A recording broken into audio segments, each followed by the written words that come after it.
We often take the geography of our Earth for granted, but in this course we've seen that the Earth's geography too has a history, like the universe, like the planet, like life on Earth, like human beings. And we saw that about 200 million years ago, most of the Earth's continents were joined together in a huge supercontinent, Pangaea, that ran from north to south. That's the supercontinent that Wegener proposed must have existed at some time. Now it's worth asking the question, how different would human history have been if all humans had lived throughout their history on the single continent of Pangaea? And one difference is surely that once humans had started constructing large and powerful agrarian civilizations, however long it took and wherever it happened on Pangaea, all those civilizations would eventually have contacted each other as there were no seas to separate them. Many of the processes of global history would have been similar to some of the processes we've seen in the history of Afro-Eurasia. Human history would have taken place on a single stage.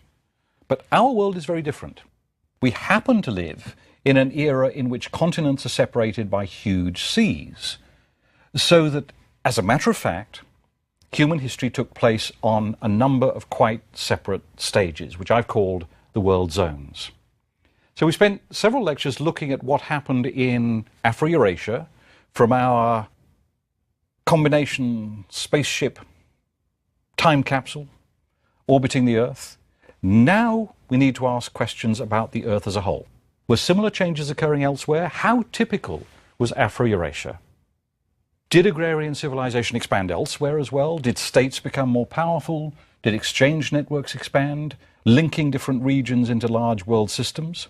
Is there evidence of innovation or of Malthusian cycles?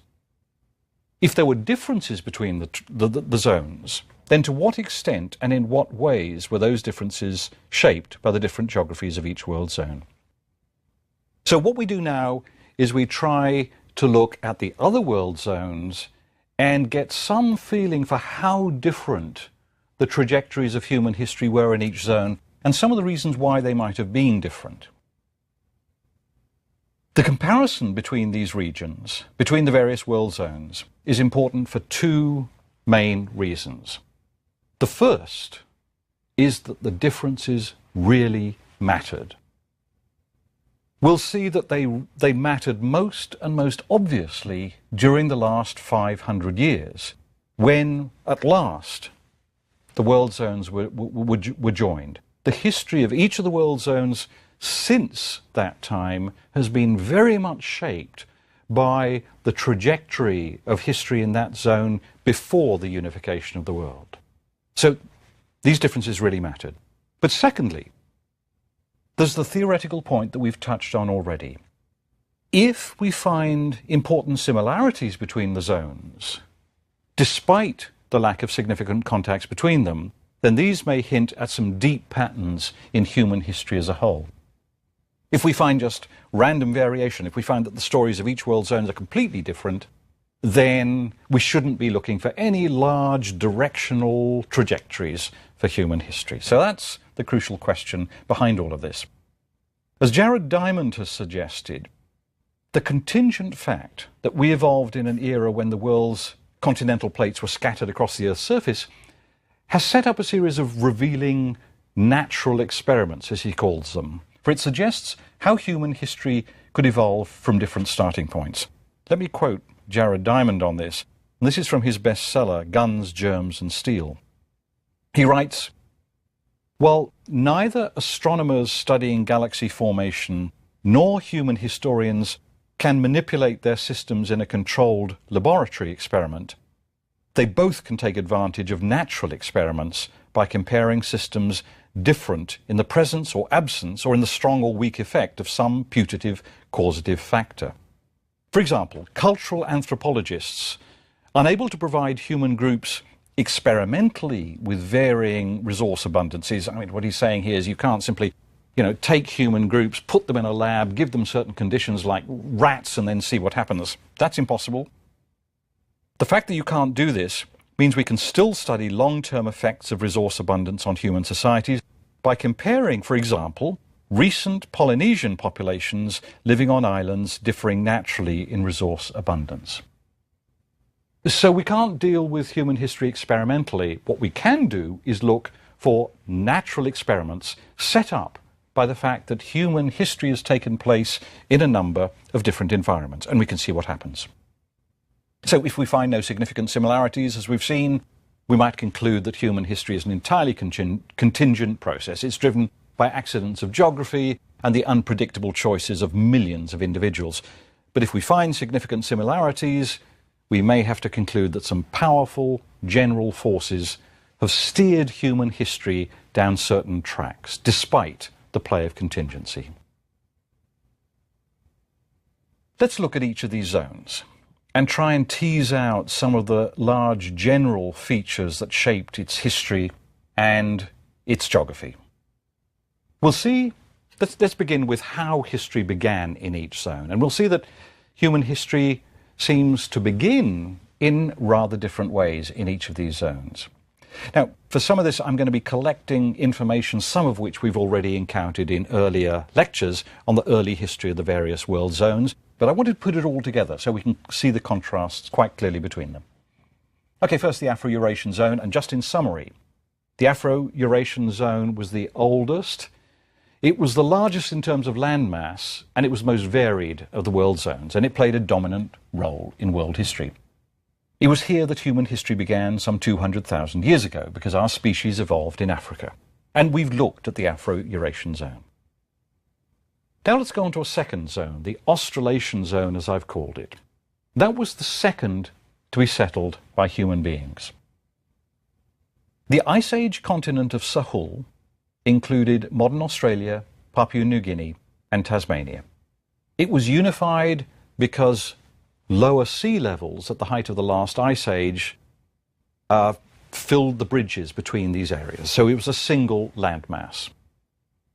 It was smaller in area, much smaller than Afro-Eurasia and smaller than the Americas. And it was also, for the most part, less diverse, with relatively arid climates and flat, old, ancient landscapes, with the exception of the northern rim that eventually would form modern Papua New Guinea. Its soils, for the most part, were old and relatively infertile.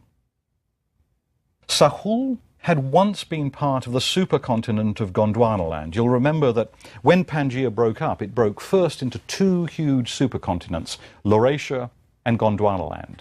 And Gondwanaland was in the south. Sahul had been part of Gondwanaland, and it inherited the marsupial fauna of Gondwanaland. But it had separated from Gondwanaland almost 100 million years ago, so its plant life and animal life by this time were really quite distinctive. It had a very unique flora and fauna. The human history of Sahul began 40 to 50,000 years ago during the last ice age, when it was still a single continent. We saw that to reach Sahul from outer Eurasia, humans had to cross at least 50 to 60 kilometers of open sea, even at the height of the last ice age. We now have some idea of where these humans came from. Excavations at Jerimalai Cave in East Timor by Susan O'Connor have shown that humans probably lived here about 40,000 years ago. The remains of tuna at these sites suggest that they were fishing, and they were fishing quite well away from the shores. And that's a powerful hint that they had quite significant seagoing skills and seacraft that could go some way offshore. We saw that no other large mammal made the crossing to Sahul, so it provides very clear evidence of our ancestors' unique ecological adaptability. And once they arrived, they had to keep adapting, because they had to adapt to Sahul's almost entirely novel flora and fauna. The encounter between newly arrived humans and indigenous species that had no experience of humans and no understanding of how dangerous they could be may help explain the massive extent of the die-off of large mammals in Sahul in the millennia after the arrival of humans. Megafaunal extinctions and the widespread use of fire stick farming suggest that even in Australia, where agriculture did not appear before modern times, humans nevertheless had a significant impact on their environments. And this is one of the reasons for thinking that this very general trajectory that I've talked about, driven by collective learning, of a capacity to spread into new environments, is something that we can see very clearly, certainly in the Australasian world zone, even if it doesn't take quite the same forms as elsewhere. Now let's look at the Americas and the beginnings of history in the Americas. The American world zone formed actually quite recently. It formed about 3 million years ago, when a large fragment of Laurasia, that fragment we now refer to as North America, touched a large fragment of Gondwana land that we now refer to as South America, and they joined at the Isthmus of Panama, creating a single, united world zone. As a result, this zone uniquely stretches from Gondwanaland to Laurasia, from the Antarctic to the Arctic, and it spans all major ecological and climatic zones. Jared Diamond has pointed out that this north-south orientation means that when humans arrived, they found that most long-distance migrations would lead them into new and unfamiliar climatic zones. Now, his point is that this is very different from Afro-Eurasia. Afro-Eurasia, certainly the Eurasian part of it, is sort of oriented east-west. The Americas are oriented north-south. And the significance for early humans is this. If you're migrating over long distances in Afro-Eurasia, a lot of those migrations can be done within a single climate zone. And that tends to minimize the amount of change you need to introduce. Climates at least don't change too much, even if topologies may. So his point is that it was, by and large, easier to migrate over large distances in Afro-Eurasia. In the Americas, in contrast, the major migrations north and south were constantly taking you into new climatic zones. So the amount of adaptation that had to be done to migrate through the Americas was significantly greater than in Afro-Eurasia. And he's argued that this difference in geographical orientation may have played a fundamental role in the history of the Americas. Here's how he puts it. Axis orientations affected the rate of spread of crops and livestock, and possibly also of writing, wheels, and other inventions. This basic feature of geography therefore contributed heavily to the very different experiences of Native Americans, Africans, and Eurasians in the last 500 years. It's at least an intriguing idea, and it's possible that this played a role in perhaps slowing down American migrations through the Americas, though I have to say there's also counter-evidence suggesting that despite these difficulties, Americans travelled through, the early inhabitants of America travelled from north to south quite quickly. We've seen that humans entered the Americas from East Siberia. They entered either across the Bering Straits land bridge, which was exposed during the last ice age, or perhaps by short sea voyages around the coastline from eastern Siberia through around the Bering Straits, past Alaska, and down to the northwest coast of North America. Humans had certainly arrived by 13,000 years ago, and genetic evidence hints that, or at least to put it more precisely, there are those who've argued that there are genetic hints that humans may have arrived as early as 30,000 years ago. Genetic evidence from some communities in Central America has been used to claim that these communities or their ancestors left Siberia at least 20,000 and possibly 40,000 years ago. But as we've seen, the consensus at the moment is that humans had certainly arrived by 13,000 years ago, and there's no hard evidence yet of earlier arrivals. Now here, as in Sahul, the entry of humans into unfamiliar territory, unfamiliar terrain, facing new flora, new fauna, and the fact that local animals had no understanding of our species may help explain the massive megafaunal extinctions that occurred here too, roughly at the time that humans first arrived. If humans did indeed contribute to these extinctions, we must conclude that they had a substantial impact on their environments, even before the appearance of agriculture. Jared Diamond has also pointed out that the removal of these species, and in the Americas they included, for example, the horse, a species that evolved in the Americas and was then driven to extinction. They also included many species of large camelids. And he argues that this may have had a very significant impact on the history of the Americas. Above all, what it meant was that here in the Americas, there could be no real equivalent of the secondary products revolution that had such an impact on communications, on the spread of plough agriculture, on the emergence of pastoral nomadism in Afro-Eurasia. So that's a sketch of the very early history of the American zone. Now the Pacific zone. The Pacific world zone actually was the largest of all the world zones. It covers most of the Pacific Ocean, the largest mass of water on Earth. Nevertheless, its actual land area was the smallest because it formed a huge island archipelago, so that communities were separated by hundreds or thousands of miles of open sea. Each island had distinctive features and therefore a distinctive history. So here you get a wonderful natural experiment of the kind that Jared Diamond described earlier. And it's an experiment that he analyzes very, very carefully in his book, Collapse, which is about how natural conditions may make it easier or harder for human societies to live sustainably in a particular environment. As he's shown, the size, fertility, and remoteness of each island could have a very powerful impact on its history, affecting its populations, population densities, and the stability of the societies that were created.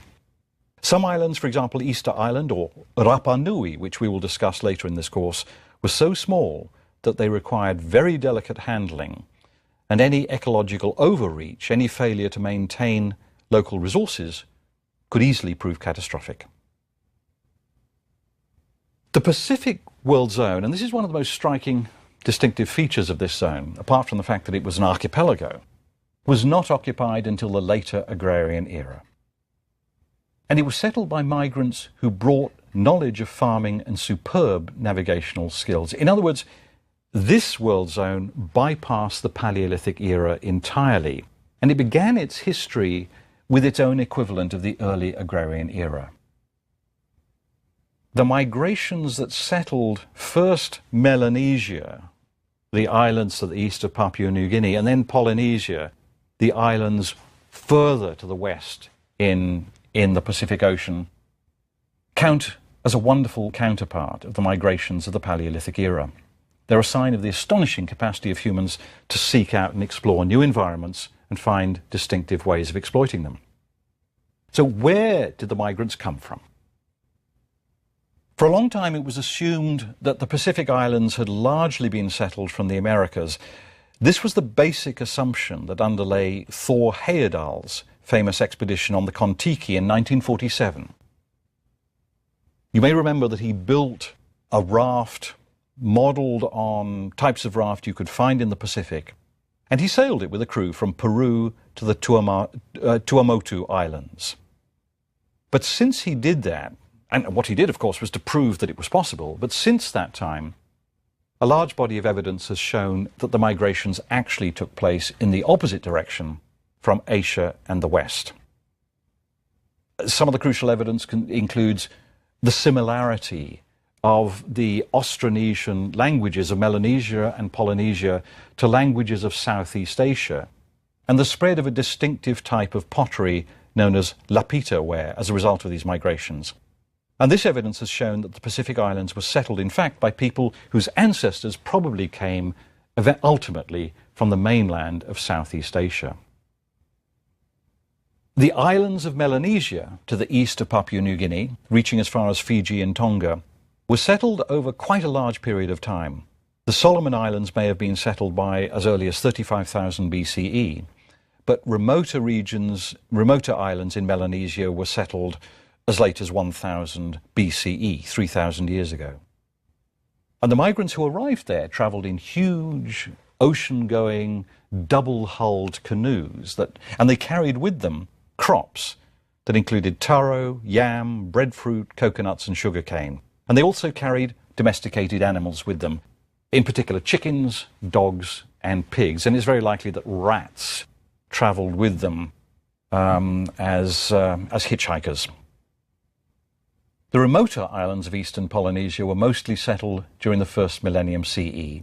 New Zealand, one of the last regions to be settled, was probably colonised between 1000 and 1200 CE. We now know quite a lot about how these migrations were conducted.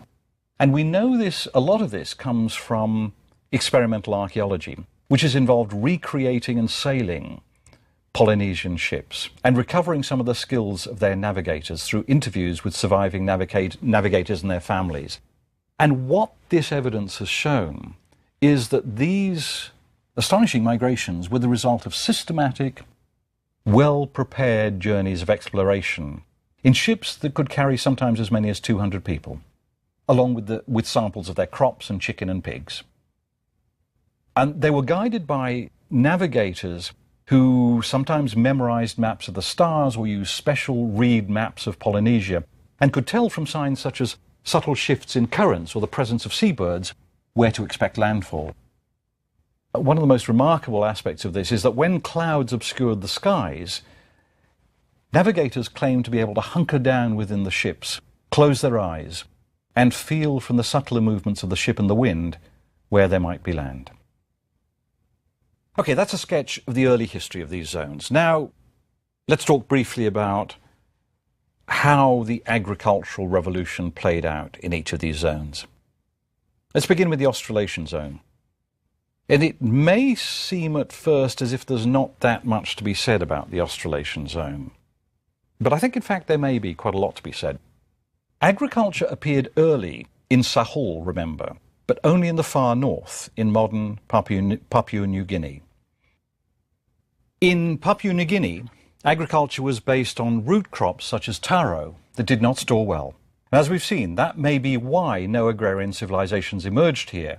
However, there did emerge flourishing and highly competitive early agrarian village communities, some of which have survived to the present day. And they flourished throughout the best part of 10,000 years without ever developing a fully grown agrarian civilization.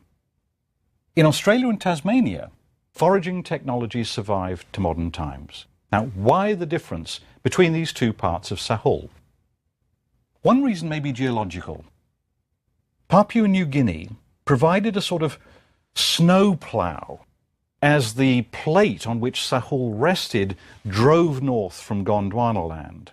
And that sort of snow plough drove it into the smaller plates of the complex tectonic system of Southeast Asia, driving up mountains within Papua New Guinea. So Papua New Guinea has accumulated a much more varied ecology and topology than the rest of Sahul. It has areas of rich soils and a great variety of different ecological zones, whereas most of Australia is older, flatter, less varied, and has thin and far less productive soils. So it could be just that agriculture was intrinsically much more difficult in the mainland of Australia rather than in the northern regions that became Papua New Guinea. However, we shouldn't exaggerate these differences. During the last 5,000 years, there's plenty of evidence in the archaeology of Australia of various processes of intensification and of slow increases in population, and even in some regions, the appearance of sedentary, affluent foragers, a bit reminiscent of the Natufians. Now, I say this just so that we don't fall into the trap of thinking that somehow history stopped in regions like Australia. We find evidence in the last 5,000 years of more finely made, more varied stone tools. We find evidence of population growth. The dingo, a semi-domesticated dog, appeared about 4,000 years ago, probably across the Indian Ocean, because it seems to be genetically closely related to Indian species of dogs. And in some areas, people began to become more sedentary. This happened along some of the coasts in regions where they depended on fishing. One of the most spectacular examples comes from the state of Victoria, where people built elaborate eel traps, some incorporating canals up to 300 metres long, as sort of holding tanks for eels. These could be harvested using special eel pots made from strips of bark or plaited rushes. And once caught, the eels were killed. I love this bit. They were killed by biting them on the back of the head. No, thank you. So many eels could be stored in this way that people began to construct relatively permanent settlements around them. And in one case, as many as 146 low stone huts were found at a single site. These were in fact villages. And I hope you'll see the similarities with the Natufians. So this is clearly evidence of a tendency towards forms of intensification, even if the threshold to fully developed agriculture is never quite crossed. We can see other examples elsewhere in Central Australia. For example, 19th century European travellers observed communities harvesting wild millet with stone sickles and storing it in large hayricks. Given more time, it's hard to think that Australia too would not have launched its own indigenous agricultural revolution. Now, how significant was the Australasian zone demographically? By 500 years ago, when the world zones would at last be joined, the population of Sahul cannot have been more than about 2 million. It was tiny demographically. In the American zone, agriculture evolved later than the Afro-Eurasian zone and in different ways. Now, I'm going to come back to the American zone later, so I'll just summarise the evidence very briefly. Crops such as maize and squashes may have been cultivated early, but the earliest dated samples of domesticated maize were grown about 3,500 BCE in the Tehuacan Valley, southeast of Mexico City. In South America, guinea pigs, llamas and alpacas were domesticated by 2000 BCE. Think, incidentally, how different the region's history might have been if they could also have domesticated horses and large camelids, species that had flourished just a few thousand years earlier. The relatively late development of cultivation in the Americas may reflect the absence of easy domesticates. Crops such as maize had to undergo significant changes before they could support large populations. Besides, as we've seen, many potential domesticates were no longer available. Now, as for the population of this zone, estimates of the populations of the Americas 500 years ago vary quite widely, from about 40 million to as high as about 100 million. This is a lot larger demographically than Australasia, but still nothing like as large as Afro-Eurasia. In the Pacific zone, migrants, as we've seen, brought agricultural technologies with them. There was no Paleolithic era here, though on some smaller islands, including eventually Easter Island, agriculture eventually failed and populations began to revert to modified forms of foraging. So here we have an example of the possibility of human societies actually becoming simpler, particularly in regions with extremely limited resources. And the populations of this zone, it's extremely unlikely that 500 years ago the Pacific zone had more than 1 to 2 millions. For the sake of comparison, it's worth reminding you that the population of Afro-Eurasia 500 years ago was probably about 400 to 500 millions. So this gives us a powerful idea of the demographic imbalance between the different zones. Now, in summary, we've seen that there were some striking differences in the historical trajectories of these different zones. These are very, very different stories. Those differences include a striking demographic imbalance, with populations ranging from 4 to 500 millions for Afro-Eurasia to 50 to 100 millions for the Americas and to a mere 1 or 2 millions for the Australasian and Pacific zones. So it's easy to assume that these are completely different histories. But I think that may be deceptive. There are also, beneath these differences, some striking parallels. And above all, we find intensification of some kind in all 4 world zones. In each zone, human numbers tended, for the most part, to increase over large timescales. And they did so as a result of innovations that allowed humans to extract more resources from a given area. And we've seen this is true even in Australia, where there's plenty of evidence pointing towards intensification and movements in the direction of a sort of agricultural revolution. Here too, humans occupied an increasing range of different environments, from lush coastal regions to the arid interior, and they begin processes of intensification. So these comparisons suggest that the differences between the world zones and their histories may have been more a matter of timing than of substance. In each region, we see evidence of innovations that allowed the settlement of new areas and prepared the way for forms of intensification. Here, we may be seeing similarities that imply that everywhere collective learning led to technological change of some kind. And they suggest that the differences between the histories of these regions reflect differences in their natural endowment, their geography, and sometimes the size of their populations, and therefore in what I've called the synergy of collective learning. Now, I want to explore these comparisons slightly more carefully by looking at the second largest of the world zones, the Americas. Thank you. National trajectories for human history. So that's the crucial question behind all of this. As Jared Diamond has suggested, the contingent fact that we evolved in an era when the world's continental plates were scattered across the Earth's surface has set up a series of revealing natural experiments, as he calls them, for it suggests how human history could evolve from different starting points. Let me quote Jared Diamond on this, and this is from his bestseller, Guns, Germs and Steel. He writes, "While neither astronomers studying galaxy formation nor human historians can manipulate their systems in a controlled laboratory experiment, they both can take advantage of natural experiments by comparing systems different in the presence or absence or in the strong or weak effect of some putative causative factor.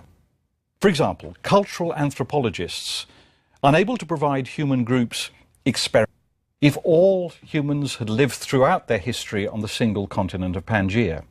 And one difference is surely that once humans had started constructing large and powerful agrarian civilizations, however long it took and wherever it happened on Pangaea, all those civilizations would eventually have contacted each other as there were no seas to separate them.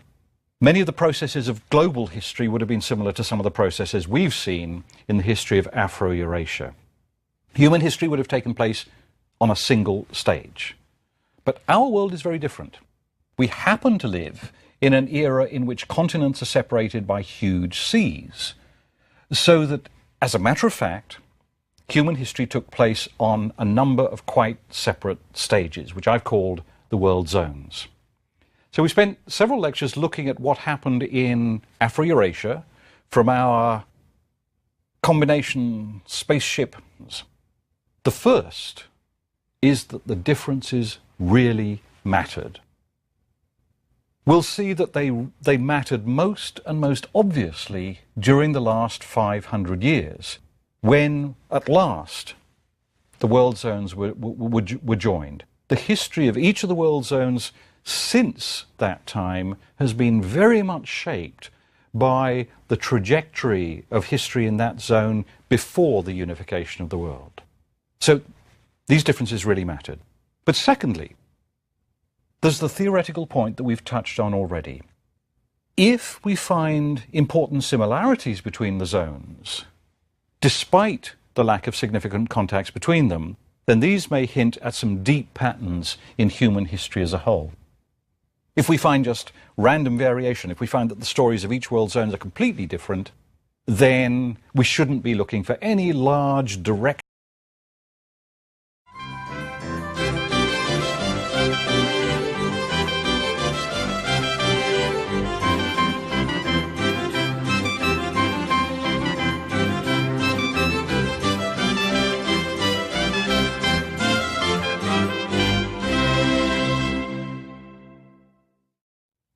We often take the geography of our Earth for granted, but in this course we've seen that the Earth's geography too has a history, like the universe, like the planet, like life on Earth, like human beings. And we saw that about 200 million years ago, most of the Earth's continents were joined together in a huge supercontinent, Pangaea, that ran from north to south. That's the supercontinent that Wegener proposed must have existed at some time. Now, it's worth asking the question, how different would human history have been? Time capsule, orbiting the Earth. Now we need to ask questions about the Earth as a whole. Were similar changes occurring elsewhere? How typical was Afro-Eurasia? Did agrarian civilization expand elsewhere as well? Did states become more powerful? Did exchange networks expand, linking different regions into large world systems? Is there evidence of innovation or of Malthusian cycles? If there were differences between the zones, then to what extent and in what ways were those differences shaped by the different geographies of each world zone? So what we do now is we try to look at the other world zones and get some feeling for how different the trajectories of human history were in each zone and some of the reasons why they might have been different. The comparison between these regions, between the various world zones, is important for two main reasons.